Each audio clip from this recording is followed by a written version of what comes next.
I had to realize that me having boundaries is going to make people feel uncomfortable. Me having boundaries is going to give people the impression that I am very mean, I'm stuck up, I am a bee. It's going to give people that impression because they're not going to be able to comfortably do what they want to do and say what they want to say without consequences. They feel like, oh, I can say what I want, I can do what I want, and then somebody checks them, immediately that person now has a target on their head. They're a bad person, they're a mean person.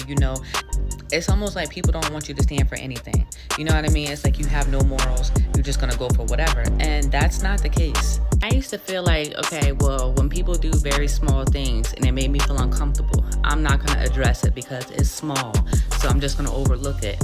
And then the older I got, I had to realize that, why am I doing that? Why am I going to sit here and ignore something that makes me feel uncomfortable, makes me feel some kind of way off of the strength of somebody else's feelings? I'm willing to spare somebody else's feelings and sit here and not, shield my own. That does not make sense. And I was doing that because people pleasing. I was doing it because I did not want to come off as a bee. I didn't want to come off as, oh, she's so mean, she's so rude, look how she acts. I did not want that impression. What I have learned is people want you to be okay with things that they wouldn't allow you to do to them. They want you to be okay with them saying things that they would not allow you to say to them. And even if it's small or big, you have the right to address it. If something makes you feel uncomfortable or you feel disrespected in any kind of way, you have a right to speak on it. And by not speaking on it, you're going to do yourself a disservice because that interaction going to keep playing in your mind.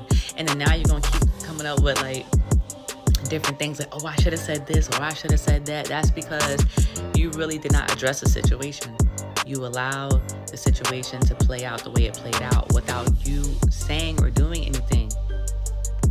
So now that you're at home, it's like your conscience is eating you up, telling you what you should have said, what you should have did, how you should have acted, more so how you should have stood up for yourself, how you should have had boundaries and not allowed a certain person to treat you any kind of way.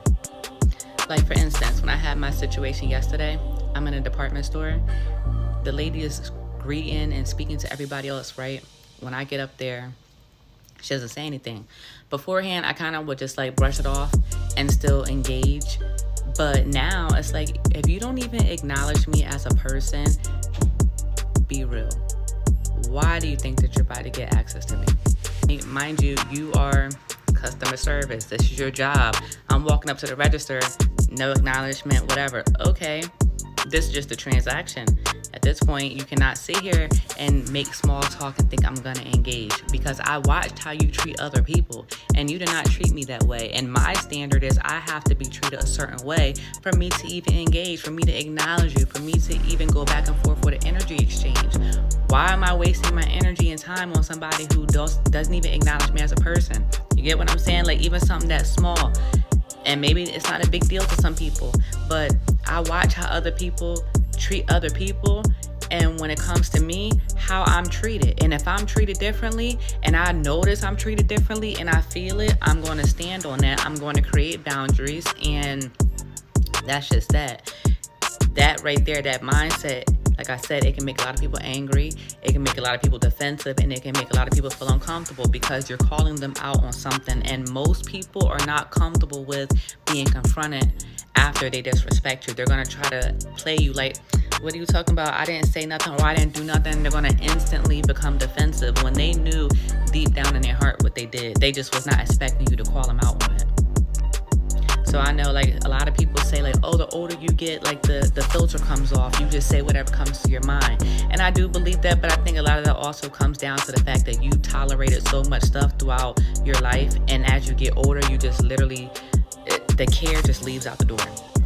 You don't care anymore because you think about the years where people did mistreat you and you didn't say anything and where that led you. So now it's you know what? Whatever comes to mind, I'm going to say it. However I feel, I'm going to say it. Somebody does something, I'm going to say it. You get like that over time because I definitely am one. I used to be a people pleaser. I used to be a person who didn't want people to not like me. I didn't want to hurt nobody's feelings. But then another side of me, when I was very young, in my childhood, in my teenage years, I was rough in terms of I had very strong boundaries. And then over time, I guess life and trauma just hit me so hard. I became soft-hearted, but a little bit too much soft-hearted because I was allowing certain things. And I say allow because what you allow will continue. You get what I'm saying? So when I was a child, you didn't really have much room to mess up with me. It was a very small window. Like, I really stood on boundaries. And I'm getting back to that because that right there is the core of who I am. Boundaries, making people respect me just as well as I respect them, not allowing people to treat me any kind of way.